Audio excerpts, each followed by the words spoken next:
Boa tarde, pessoal. Aqui quem fala é o Marcos Colombo. Agradecer mais uma vez aí a presença de todos no nosso call mensal. Vamos seguir a ordem aqui. O Alexandre Azra vai falar um pouquinho do cenário. Na sequência, o Luiz Garcia vai falar um pouquinho das estratégias macro, tanto em termos de posições que deram certo ao longo do mês de janeiro e as que não foram tão bem, e como está a nossa cabeça e nossas posições para as próximas semanas. E após o Luiz Garcia falar, vai falar a Carol, não sei se todos vocês conhecem, o Renato Ometo, que é o nosso CIO de renda variável, e ele está fora do escritório, em reuniões fora do escritório, então ele não vai poder participar hoje. A Carol é a responsável pela equipe de análise, e ela que vai estar falando sobre a estratégia de renda variável, como foi ao longo do mês de janeiro. Antes de passar a palavra para eles, nesse primeiro slide aqui tem a performance dos nossos fundos. Então, nos fundos multimercados, o macro absoluto e o institucional, acho que todos eles conseguiram entregar um resultado acima do CDI, ou seja, continuamos na toada que a gente teve o fechamento do ano passado de recuperação, já começamos o ano com o pé direito. O fundo de previdência, um pouquinho abaixo do CDI, mas em 12 meses ainda com rentabilidade muito forte. E os fundos de ações continuando apresentando um resultado extraordinário, tanto o fundo de ações FIA, que é o fundo que estão nas plataformas, que é o fundo não enquadrado a fundo de pensão, como o fundo institucional, que é enquadrado para fundos de pensão e regimes próprios, também apresentando uma rentabilidade extraordinária, tanto no começo desse primeiro mês de janeiro, como nos 12 meses, 24 meses. Então, a gente continua firme e forte aqui, com boas performances, boas rentabilidades, e acho que tira um bom crescimento aí no número de clientes e em aportes em todas as estratégias. Feita essa pequena abertura, passo a palavra aqui para o Alexandre Azra, para estar falando um pouquinho como está a nossa visão de cenário nesse mês de janeiro, que foi bem turbulento aí ao longo dos 30 dias. Nossa, foi mesmo. Boa tarde, gente. Falar um pouco de perspectivas econômicas. Obviamente que, só como uma introdução, o assunto disparado mais importante é o coronavírus, e faço a ressalva que nós não somos infectologistas nem especialistas no assunto. A gente tem lido bastante, tem tentado entender, mas apareceu o Black Swan, tá certo? Esse é o Black Swan, que a gente, de vez em quando, aparece uma coisa que é meio estranha, e a gente não está na Austrália, então não é o comum ter Black Swan. Então, posto isso, vou avançar o cenário separando a parte internacional da parte Brasil, e depois passo a palavra para o Luiz, vai falar um pouco do que aconteceu no mês e um pouco de como a gente está vendo as coisas para frente. Primeiro, acho que tinha aquela grande dúvida do ano passado, né? A grande incerteza do ano passado era a recessão mundial, se estavam caminhando para o cenário de recessão mundial. A gente tinha uma forte convicção que não era o caso, então o gráfico aqui vermelho mostra o gráfico do crescimento de emergentes, o azul do mundo. Em PPP, a gente prefere a metodologia que bota todo mundo em paridade de poder de compra. Goldman Sachs e FMI usam essa metodologia. E tem gente que prefere o PIB nominal, o JP Morgan e o Banco Mundial usam essa métrica. No mundo desenvolvido, tem a desaceleração de 2018 para 2019, e 2019 fica ali muito parecido com essa tendência de 2%. Só que quando a gente abre ela, né, aqui não está no gráfico, mas só para deixar claro, os Estados Unidos é bem melhor, a fraqueza estava concentrada em Europa e Japão. O que aconteceu? Parece que a atividade fez um fundo. Esse gráfico aqui mostra os PMIs globais de manufatura, que é o azul, a linha cinza é o de serviços e o vermelho são as novas ordens. Então, houve de fato um colapso ali no auge da discussão sobre trade war. E os últimos dados, os últimos 6 dados de manufatura, os últimos 4 dados de novas exportações e os últimos 3 dados de serviço mostram crescimento. O patamar ainda é inferior ao que estava lá, bem inferior. Precisa acontecer essa recuperação, mas a queda nas manufaturas foi muito menor do que isso que a gente está vendo aqui. O PMI só, ele caiu e afundou e está voltando. Dos desenvolvidos, do mundo já está subindo, e os emerging markets é que fizeram essa recuperação no segundo semestre de 2019. Coronavírus. O que eu vou falar de coronavírus? Doença muito contagiosa, mortalidade baixa até agora, e com sinais de disseminação sendo controlada. Acho que está diminuindo a importância dele diretamente no mercado e agora vai começar a fase de discutir quanto que isso impactou o crescimento mundial. Então, as primeiras estimativas do surto de coronavírus apontam para 0,5% de impacto negativo no PIB chinês no ano, o que, transladado para o PIB mundial, seria 0,2%. Pode ser 0,1%, pode ser 0,4%? Pode. O impacto negativo vai acontecer, não há a menor dúvida. O impacto no ano vai ser... Acho que o saldo é claro, mas a gente não consegue inferir agora. Por que a incerteza é grande? Porque a maioria das estimativas que foram feitas, não essas que a gente usou, que a gente gosta, baseadas no SARS como proxy. Em 2003, eu vou pular um slide aqui só para vocês verem, quando o SARS estava, o PIB chinês era 9%, entre 8% e 9% da economia mundial. Agora ele é 20% da economia mundial. Então, a interconexão da China e a participação dela e a relevância dela, tanto na produção industrial quanto na demanda, é muito maior. Dá para a gente, não, o impacto foi baixo do SARS, vai ser baixo agora? Não dá. Vou voltar aqui. A importância disso é que o impacto sobre o PIB global deve ser significativamente maior do que na época do SARS. Essa é a única certeza que eu tenho. Segunda certeza que eu tenho é que, muito provavelmente, como teve o shutdown lá, o primeiro trimestre cai muito e o segundo trimestre deve ter um rebound. Se não tiver um rebound no segundo trimestre, seria uma surpresa negativa. A gente só vai saber isso daqui a pouco. Nós estamos ainda no começo de fevereiro. Então, apesar dos estímulos recentes que estão vindo na economia chinesa, o primeiro trimestre vai ter uma queda. Só que a gente mantém a visão de reaceleração do crescimento em 2020 com uma incerteza muito, muito maior. Só para falar do coronavírus aí, esse gráfico acho que é o que resume melhor o humor do mercado. O cinza é o número de suspeitos, está na escala da esquerda. Confirmados é o vermelho, é quanto casos confirmados tem por dia. E o azul são casos em observação.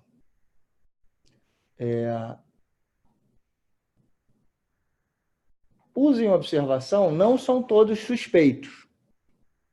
Você mantém a observação porque o sujeito teve contato com alguém que estava doente.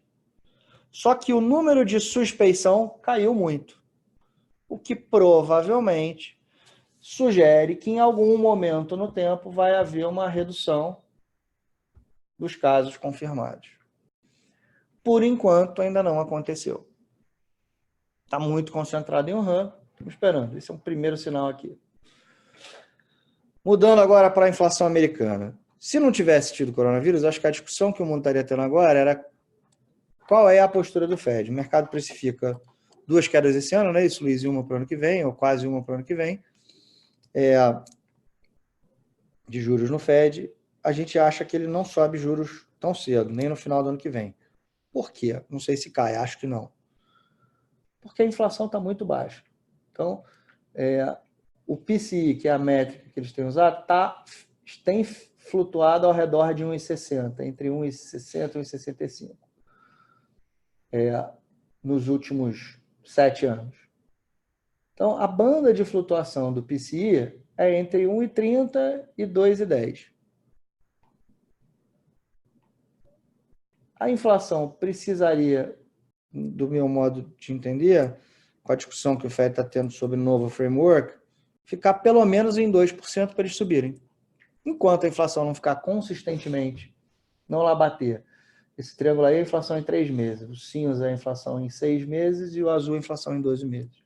A inflação em 12 meses está há 1 ano ao redor de 1,60 no núcleo.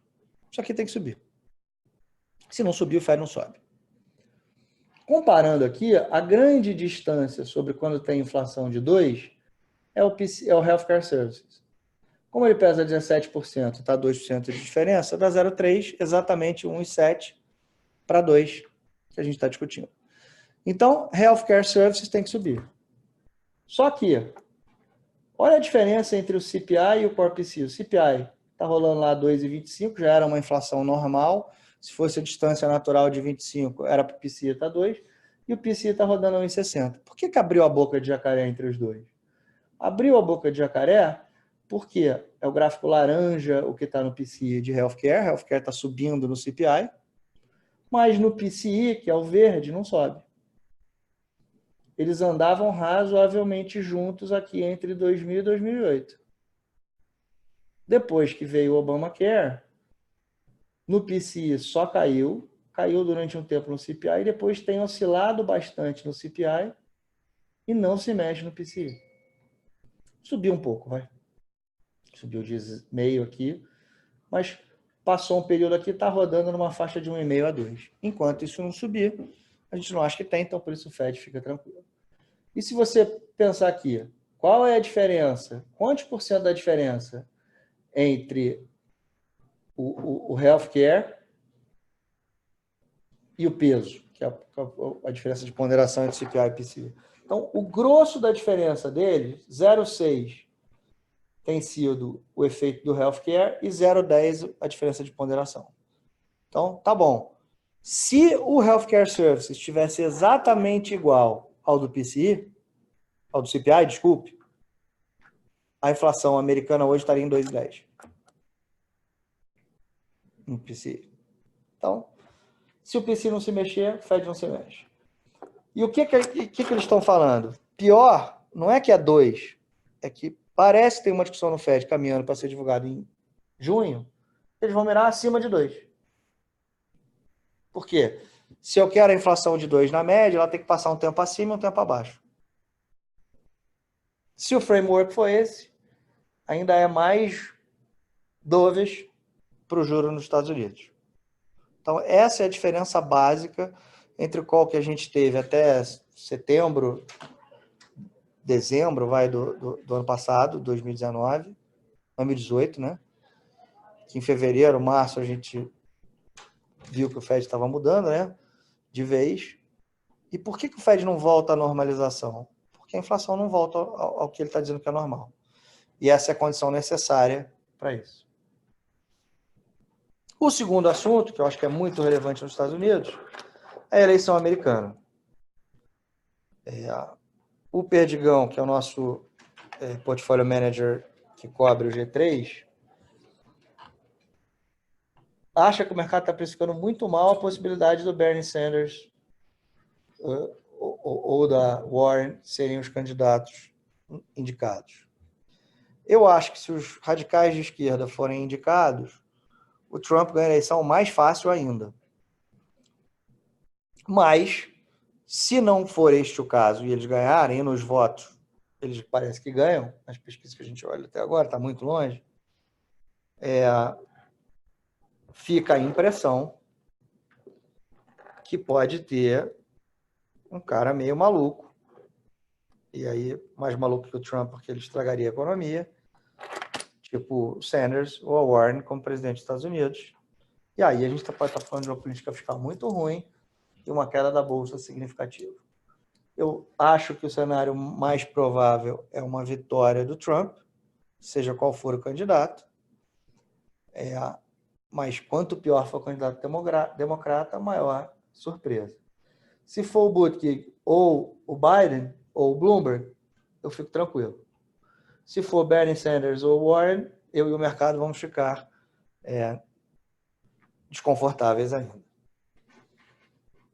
Só para dar um parâmetro, em 2016, estava 50-50 entre a Hillary e o Bernie Sanders. Em 2012, o Obama foi 98%, mas ele estava sendo reapontado para a eleição, não precisa nem botar isso na conta, igual o Trump ganhou com 98% ontem em Iowa. E o John Edwards tinha 30%, o Obama 38%, Hillary Clinton 30%. foi quando o Obama despontou como surpresa. Quem foi a surpresa esse ano? Buttigieg. 27% até agora de Iowa, 25% Sanders, Warren 18% e o Biden 15%. A conferir como é que vão ser essa distribuição aí de votos para as próximas primárias. New Hampshire agora é a próxima, é importante acompanhar. Então, só para resumir, a gente estava num mundo que tinha sinais de reaceleração global e que agora a gente está com o coronavírus na frente, que vai desacelerar pelo menos o primeiro trimestre. Tem uma incerteza grande quanto ao impacto econômico e as medidas de contenção surtiram efeito para controlar o negócio, mas são elas que causam a desaceleração econômica. Nos Estados Unidos, a gente acha que a inflação baixa vai permitir os juros baixos por um longo período, e apesar da boa performance do Sanders e do Buttigieg, que teria apertado a disputa, a gente acha que o Biden é o mais provável para a nomeação democrata, e agora tem a esperança do Buttigieg poder ser o indicado. Vamos ver se ele sobrevive em New Hampshire. Sobre o Brasil. Essa é a melhor notícia do Brasil depois da reforma da Previdência. Deve haver uma estabilização nos próximos anos ao redor de 75% da dívida bruta e depois ela começa a cair. A gente revisou o PIB porque os dados do quarto trimestre de produção industrial foram um pouco mais fracos, para 0,4 e ficou 1,1 no ano. 2020 a gente revisou de 2,5 para 2,4. 2,3 é mais provável que 2,5 nesse cenário aqui. Por quê?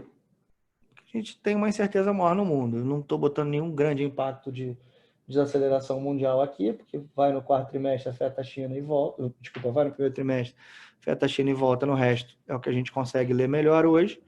Mas o risco é o PIB ser 2,30, 2,20. Não acho que ele vá para baixo de 2 aqui. O heatmap de atividade no Brasil estava bem até então. A gente tinha os dados mais recentes ficando positivos, a importação de intermediários continuava muito fraca, os dados de crédito melhores, a confiança um pouco melhor, e o CAGED, a gente não tem os dados ainda de janeiro, mas dezembro foi melhor do que esperado.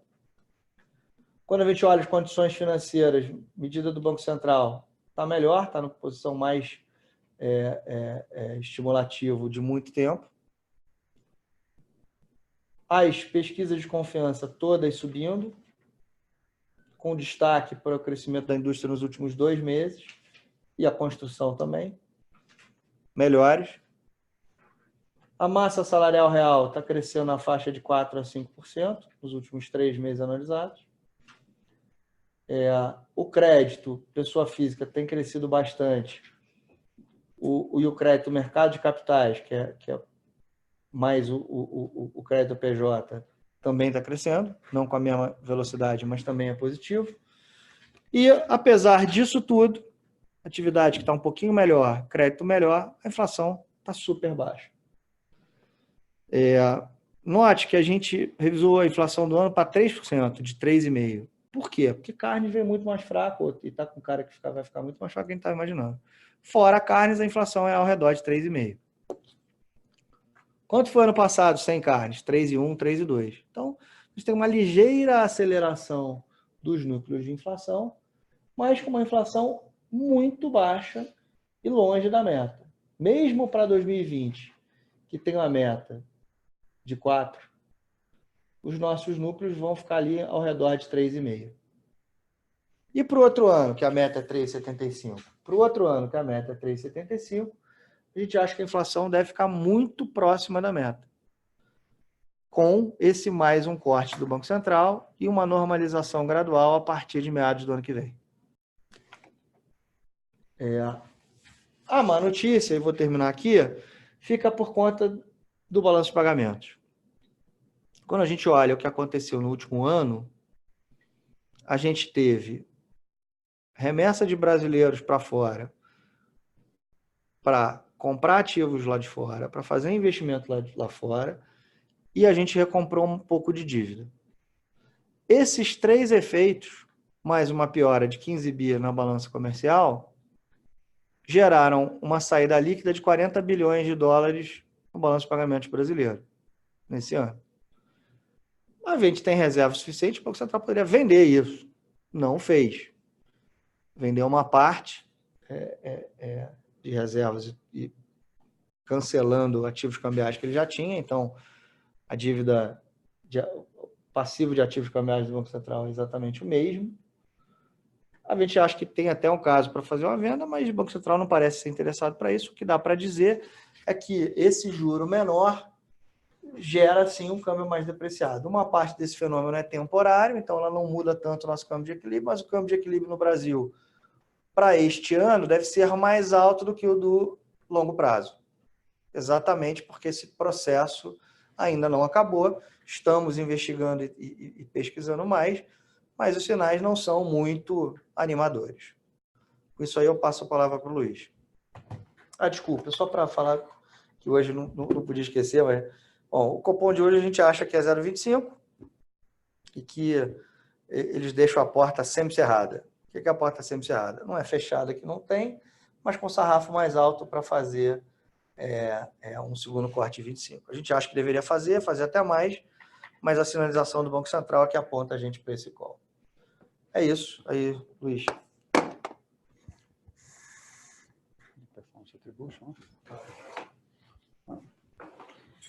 Bom, boa tarde. Mês de janeiro foi um mês bom para a gente, né? Mês positivo. A gente vinha com aquela cabeça já otimista desde a virada do ano, basicamente apoiado em três fatores. O primeiro é a sazonalidade, né? Enfim, a gente sabe que na virada do ano, quando os agentes normalmente colocam o caixa para trabalhar, um movimento geral de risk-on. Esse movimento tinha tudo para ser potencializado pela trégua no trade war da China com os Estados Unidos. E, principalmente, o fator principal do mercado offshore para a nossa animação está na postura bastante conservadora do Fed, né, do Banco Central Americano, na condução da política monetária, mantendo aí a Selic do mundo, vamos dizer assim, baixa, no mínimo baixa por bastante tempo, né? A gente acha até que pode vir a cortar, eventualmente mais para frente, mas assim, a possibilidade de subir parece muito distante, que daria uma bela sustentação para os mercados. E foi exatamente dessa forma que o mercado abriu o ano, otimista, né? Enfim, aqui a Bolsa, logo nos primeiros dias do ano, atingiu 119 mil, com as bolsas lá fora também atingindo novos níveis recordes. Mas foi um mês de janeiro totalmente atípico em termos de calendário de eventos, né? A gente teve primeiro a situação do Irã ali no comecinho do mês, gerou uma incerteza de tamanho do conflito, que tipo de resposta os Estados Unidos poderia dar, não dar, enfim, gerou uma volatilidade inesperada ali. Felizmente foi uma resolução rápida e razoavelmente indolor. E agora, do meio do mês de janeiro em diante, a gente está convivendo aí com essa questão do vírus, né? Como o Alexandre já colocou, a gente não se propõe hora nenhuma a ser especialista nisso, mas isso atrapalhou bastante o mês de janeiro, né? Provocou uma volatilidade bastante grande em todos os ativos do mundo. E hoje o noticiário e a própria formação de preços ativos está sendo bastante dominada por esse evento. Então, com isso daí, a gente abriu o mês animado, né? Mês de janeiro animado, sobretudo com a nossa posição dominante, a posição de Bolsa Brasil.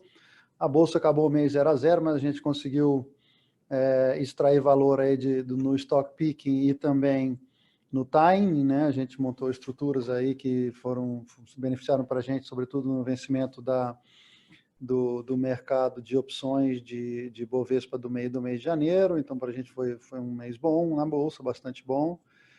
Nos juros Brasil também a gente viu a volta para baixo da inflação que tinha ocorrido na virada do ano passado, provocando aí um repricing da curva de juros. A gente já contava com isso também, né? Você conseguiu apropriar bem desse resultado. Na parte de hedge, apesar de ter sido um número bem pequeno, eu acho importante a gente mencionar que durante boa parte do mês funcionou muito bem para a gente, permitiu que a gente pudesse navegar esse mês aí de volatilidade com muito mais tranquilidade que o normal. A gente basicamente fez hedge ao longo desse mês nas posições de juros americanos. Isso para a gente, como falei, deu uma boa tranquilidade para a gente ao longo do mês. E o resultado decepcionante de janeiro foi por conta da performance do real. Realmente, parte de fundamento cambial do país parece que está se deteriorando. A gente está com essa visão aí que o real está com um price action bastante ruim e está com uma piora também de fundamento. A gente entende que não é nada que deverá reverter muito rapidamente no curto prazo, ainda que esteja sujeito a fluxos pontuais, aí, como, por exemplo, aí, a operação da Petrobras desse mês, enfim, né, da redução da carteira do Petrobras por parte do BNDES e afins, mas a performance do real tem decepcionado e tem bons motivos para isso, vamos dizer assim. No entanto, ainda para a gente tinha uma posição razoável em opções, apostando que o movimento de dezembro iria se propagar para dentro de janeiro, e não foi o caso, infelizmente, em janeiro. Apesar disso tudo, a gente conseguiu ter, como eu disse antes, uma performance bastante boa do fundo como um todo no mês de janeiro. Olhando um pouco como é que a gente está vendo a situação agora e um pouco para frente, a gente continua com o mesmo pano de fundo macroeconômico no cenário internacional, ou seja, um cenário onde o geopolítico está bem mais tranquilo por conta da trégua dos Estados Unidos, continuando bastante animado com a reiterada postura do Banco Central americano de manter as taxas de juros lá estimulativas e dando sustentação para os preços ativos. Esse é o maior fator de mercado internacional para o nosso posicionamento otimista. E a gente acha também que ainda a sazonalidade, quando der uma limpada em todos esses eventos, a gente pode voltar a ver aí uma retomada do apetite por risco por parte dos agentes e fazer um repricing de ativos em geral. Aqui no Brasil é que o fundamento deu uma piorada aí no crescimento, como o Alexandre já colocou, a gente viu números aí decepcionantes no curto prazo. Esse era um fator muito importante, era e é um fator muito importante para a performance dos ativos brasileiros, sobretudo bolsa e em segunda escala de importância câmbio. Não é à toa que depois desses dados aí decepcionantes de crescimento do Brasil, os mercados começaram a ficar mais estressados, os mercados locais começaram a ficar mais estressados. Então, assim, o fundamento brasileiro deu uma piorada na margem em relação ao que a gente estava esperando. A gente continua achando o fundamento bom, nossos números de crescimento são muito mais próximos de 2,5% do que de 2%, mas acendeu aqui uma luzinha de atenção. E contra isso tudo, né, contra esse fundamento macro, o que a gente está vendo lá fora é a questão, primeiro, do vírus, como a gente já comentou, e agora o que deve começar a entrar aos poucos no radar aí dos agentes no mercado internacional, sobretudo essa questão da eleição americana. A gente não consegue, neste momento, ter muita clareza sobre o que irá acontecer com preços ativos, de acordo com a definição do candidato democrata. É claro que temos aqui os nossos preferidos, mas a gente entende que isso deverá começar a ganhar importância daqui a mais ou menos uns 2 a 3 meses. Até lá vai ficar um pouco em função dessa quem será o candidato democrata, para daí começar para a campanha propriamente dita. Aqui no Brasil também vai ser importante a reabertura dos trabalhos no Congresso, agora no mês de março, né, depois do Carnaval, saber como é que o Congresso vai abrir em relação à questão da agenda de reformas do governo. Então, resumindo, a gente continua otimista com os fundamentos macroeconômicos, com o vento, sobretudo com o vento externo para os ativos. Continuamos, assim, dos ativos brasileiros, que a gente continua de longe mais otimista da Bolsa, basicamente porque, além de todo esse ambiente externo, a gente ainda tem todo esse processo de migração, né, para fora do CDI em direção a ativos de risco. Isso, obviamente, tem beneficiado bastante a Bolsa brasileira. E no mercado de juros, a gente está enxergando alguma coisa, algum valor ali na parte intermediária da curva. E câmbio, enfim, a gente não tem tido grandes empolgações no curto prazo. Acho que o preço em torno de 4,25, 4,30 não é um preço que já aceita bastante desaforo, mas ao mesmo tempo a gente está vendo os fundamentos, como eu falei, do transações correntes piorando. Então o fundamento está indo contra, apesar do preço parecer atraente, a gente acha melhor por enquanto ficar mais de lado no mercado de câmbio. O que eu tenho para falar para vocês hoje é isso. Vou passar aqui para a Carol, que vai falar dos fundos de bolsa. Boa tarde.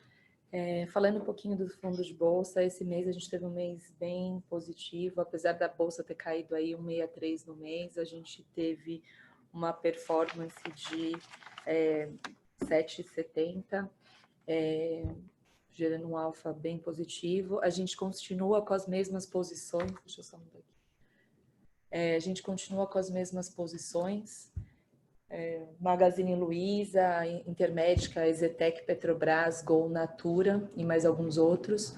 Mas, de fato, a gente fez algumas modificações de tamanho ao longo desse último mês, dado a performance dos papéis.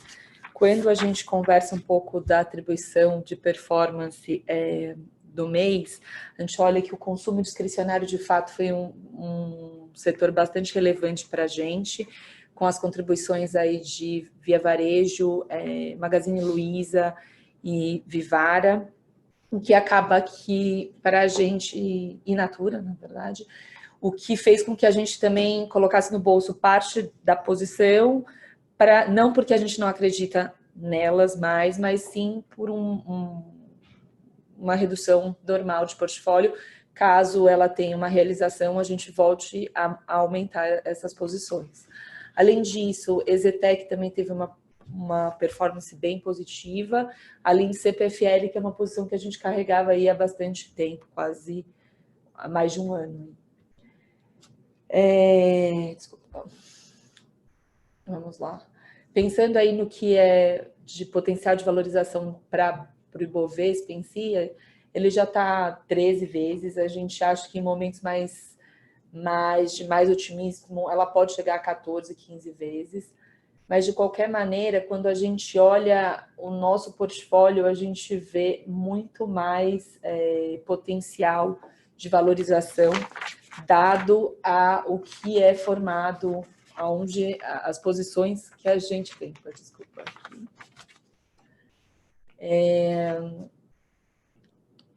Desculpa. Porque, no final, o que a gente gosta de falar é o seguinte, que a formação do Ibovespa, ela tem 25% de bancos e mais uns 20% a 25% de commodities. Quando a gente olha o que tem melhorado, a expectativa de melhora, ela não vem efetivamente nem de bancos, que tem passado por alguns questionamentos de tecnologia, de outros problemas que ela vem enfrentando de concorrência com as fintechs, nem de commodities que dependem mais de economia global do que efetivamente da economia brasileira. Portanto, a gente acha que nos próximos tempos, cada vez mais fica importante a atividade, o stock picking, para a gente fazer de fato a diferenciação do que do que efetivamente tem as variáveis corretas para a gente pegar essa melhora de mercado. Então, quando a gente olha para isso, desculpa, estou rodando toda hora errado aqui, a gente vem colocando, por isso, quando a gente olha, por isso que a gente gosta de falar da importância da gestão ativa efetivamente, que a gente fazer essas escolhas, quando a gente vê aí o Ibovespa, que rodou a 117% nesse período, em 2019, o que é isso aqui? Na base 100, desculpa. 17% no ano, a gente olha aqui quanto que teve de performance do fundo, você vê qual a importância desse stock picking, né? Porque, como eu estava colocando ali, dos bancos que realmente tiveram uma underperformance e das commodities, né? Então, a gente percebe claramente que são papéis que têm grande peso na bolsa, mas não são beneficiados pelas essas variáveis que têm melhorado. Aqui tem, então, a performance desde o início do fundo, né, que foi em setembro de 2017. E aí, falando um pouco de por que a gente acha que, apesar de toda essa alta que a Bolsa teve, por que a gente acredita que isso continue andando? Porque quando a gente olha a alocação de fundos locais em ações, a gente vê que, apesar dela ter aumentado nos últimos 4 anos aí, ela veio de 4,3%, que foi praticamente o low, para 9,2% de alocação em ações. A gente olha no pico, em 2007, chegou a 14,6%. Quando a gente pensa na taxa de juros atual, a gente acha que o potencial, a propensão à tomada de risco, ela é muito maior, dado a taxa de juros. Então, a gente acha que esse valor pode até ultrapassar os 14,6%, tá? Acho que a gente já ouve muita gente falando, muitas fundos de previdência e alocadores tendo a necessidade de aumentar isso para até 20%. Então, a gente acha que tem bastante potencial para aumentar isso aí. Além disso, quando a gente olha a alocação de fundos globais de emergentes e ações no Brasil, a gente vê ainda que também continua aí próximo aos lows, né? O low fez 6% em 2015 dos fundos emergentes em ações no Brasil, e para fundos globais, meio. E a gente vê que para os fundos globais continua muito próximo disso, 0,6%, e para fundos de emergentes em ações no Brasil é 8,6%. Então, quando você pensa que chegou a 16,4%, tá, a gente vê ainda bastante potencial de aumentar esse percentual. Pensando aonde a gente está no ciclo, né, dado que tudo tem muita coisa que subiu e tal, a gente acredita que, embora a gente passou por um momento muito difícil, a gente está tendo uma recuperação que, pensando em aí numa aceleração, numa potencial aceleração econômica, numa potencial melhora do desemprego, na pressão positiva nos preços, o aumento do consumo, a melhora na confiança e expansão de crédito. Quando a gente pensa nos ativos que já se valorizaram, que a gente tem no portfólio, por exemplo, elas não foram efetivamente beneficiadas por esses fatores. Acho que a gente conversa muito sobre isso. A gente teve a nossa carta semestral, aí 2 cartas semestrais onde a gente tem uma explicação mais profunda dos cases, mas a nossa ideia é que, como a gente estava com muita incerteza em relação ao nível de crescimento que teria, a gente preferiu, mais do que ter algumas empresas de consumo e comprar um basket de consumo e tal, a gente estava mais, até pela nossa filosofia de investimento, a gente estava mais interessado em encontrar empresas que em qualquer cenário se outperformariam operacionalmente as outras.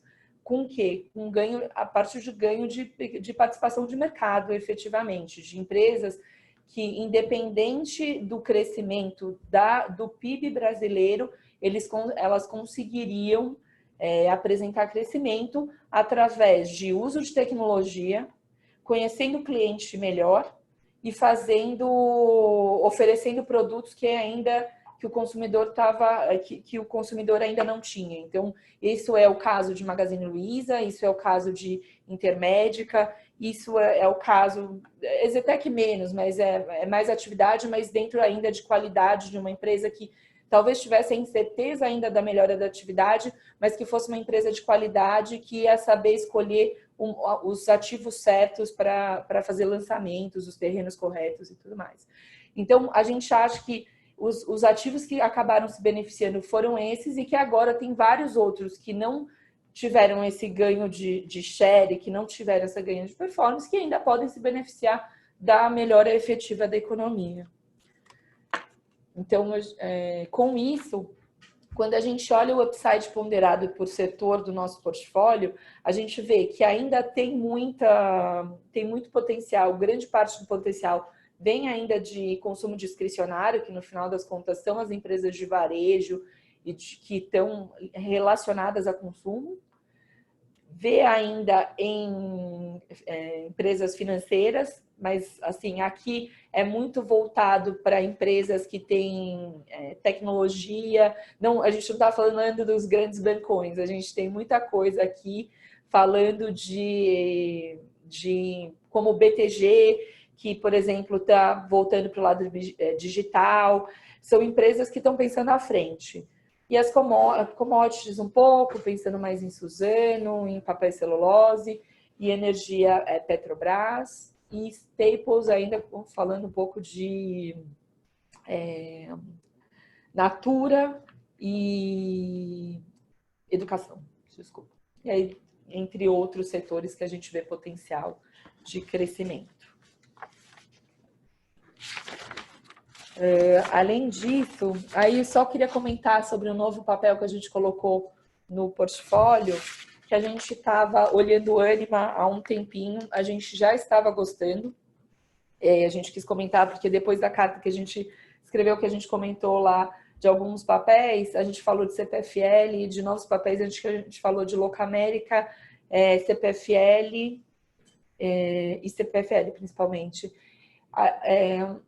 A gente quis colocar Ânima porque era um papel que a gente já estava olhando há algum tempo, mas aí o papel teve algumas notícias positivas para ela e o anúncio da oferta. E aí a gente ficou meio de fora e agora na oferta foi a oportunidade da gente entrar. Então, queria só falar que é uma posição nova, porque a gente realmente está dentro da nossa filosofia de investimento, de empresa de qualidade, que tem um diferencial em relação às outras empresas de educação listadas na Bolsa.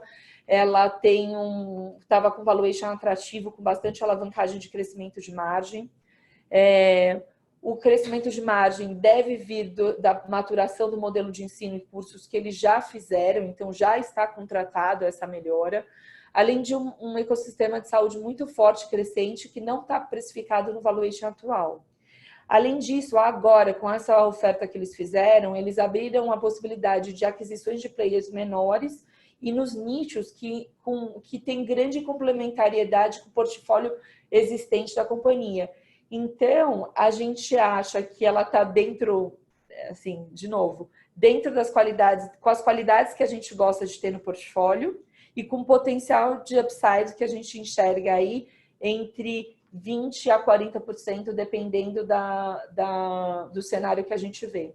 Então, no final das contas, tinha uma simetria excelente, o que fez com que a gente colocasse ela aí no portfólio na oferta. É isso. Obrigado, Carol.